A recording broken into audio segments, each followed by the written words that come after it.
হাতিয়াতে ৩ নম্বর সতর্কতা সংকেত। আসলে এটা ৩ নম্বর সতর্কতা সংকেত বলি এখানকার মানুষ মনে করে না, এটা ১০ নম্বর মহাবিপদ সংকেতের মতো পরিস্থিতি হয়েছে। আমি আছি ননছিরা হজলমাঝি গ্রামে। এই গ্রামের প্রায় ২০০-৩০০ ঘর ৩ থেকে ৪ ফুট পানির নিচে তলিয়ে গেছে। আপনারা দেখতে পাচ্ছেন, আমি একটা ঘরের সামনে দাঁড়িয়ে আছে, ওই ঘরটা ৩ থেকে ৪ ফুট পানির নিচে তলিয়ে গেছেন। আমি কথা বলেছি উপজেলা নির্বাহী অফিসারের সাথে, তিনি আমাকে জানিয়েছেন হাতিয়া রেড কিচেন সোসাইটি, স্বেচ্ছাসেবী সংগঠন, যুব রেড কিচেন সংগঠন এরা মাঠে কাজ করতেছে এবং অসহায় যারা পানিবন্দী হয়ে পড়েছেন তাদেরকে নিরাপদ আশ্রয়ে সরে নেওয়ার জন্য রেড কিচেন কাজ করেছেন। এটা আসলে আমাবস্যার কারণে, এই অস্বাভাবিক জোয়ারের কারণে এসব গ্রামগুনা তলিয়ে গেছেন বলে জানিয়েছেন। এবং আপনারা দেখতেছেন এখানকার মানুষ আমাকে বলিয়েছে তাদের যে ঘর বাড়ি হইতে সব কিছু যে পরিমাণে ক্ষয়ক্ষতি হয়েছে, যেটা এখন তারা অ্যাকুরেটভাবে বলতেও পারতেছে না। তাদের পুকুরের মাছ, ঘেরের মাছ সব চলে গেছে জোয়ারের পানির সাথে। আমি কথা বলেছি ননছিরা ইউনিয়ন চেয়ারম্যান শিবলির সাথে, তিনি আমাকে জানিয়েছেন তার এই ৬ নং ওয়ার্ডটা সবচেয়ে বেশি ক্ষয়ক্ষতি হয়েছে বলে তিনি আমাকে জানিয়েছেন। ৩ দিন আমরা কোনো বাথানি রেন্টে মারি না, অনাহারে রয়েছি, কোনো আটবের ব্যবস্থা নাই, হুইটবের ব্যবস্থা নাই, কোনো মেম্বার চেয়ারম্যানে আঙ্গরও চাইতেও আইনো কিছু করার মতনও নাই। আমরা কি করুম, আঙ্গরও কোনো ব্যবস্থা করে দিন। আজ ৩ দিন হয়েছে আমরা হানিতে বাসি অসহায় মানুষ করা যেমন আমরা বেলকুলে কালে থাকি, আঙ্গ কোনো খানা টানা কিছু নেই, কে আঙ্গরে চাইতেও আসে না। এক গলা হানি ঘরের ভিতরে বাপটা রাঁধতে পারি না, কিছু করতে পারি না, খাবার খাদ্য নাই। চেয়ারম্যান মেম্বার কে আঙ্গরে চাইতেও আইয়ে না।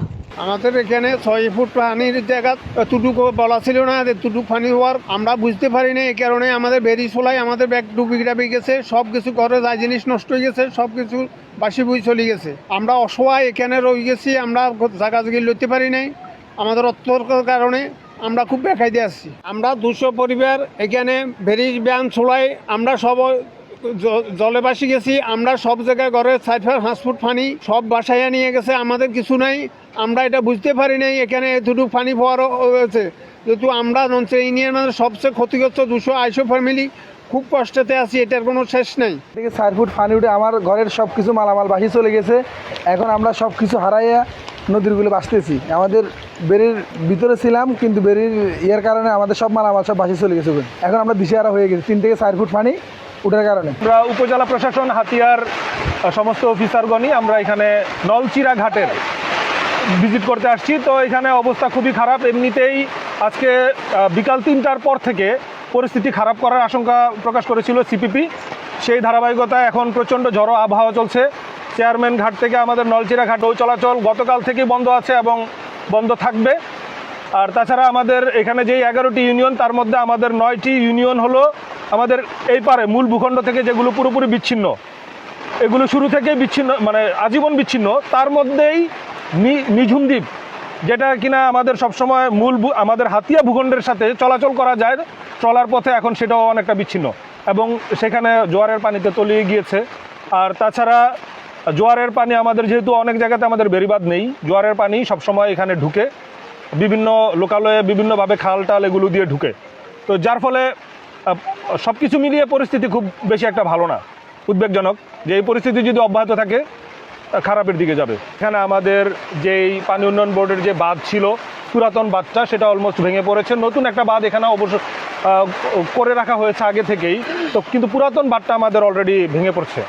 আর পুরাতন বাঁধ এবং নতুন বাঁধের মাঝে যেই জায়গাগুলো আছে, এখানে যারা বসত করে তারা জলাবদ্ধতার শিকার হয়ে গেছে অলরেডি। এবং আমাদের পুরা হাতিয়া উপজেলার বিভিন্ন জায়গাতেই নিম্নাঞ্চল যেগুলো আছে সেগুলো জোয়ারের পানিতে তলিয়ে গিয়েছে।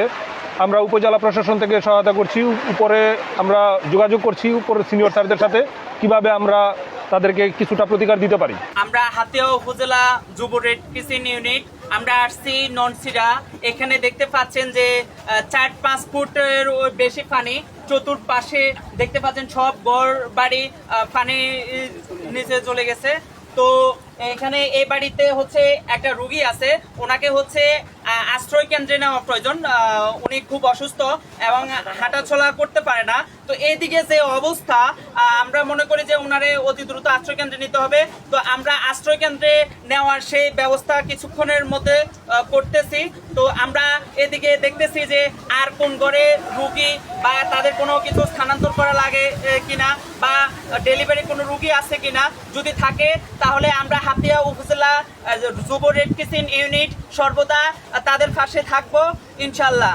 2 জন ডেলিভারি রুগী আছে। তো এদিকের অবস্থা খুব খারাপ।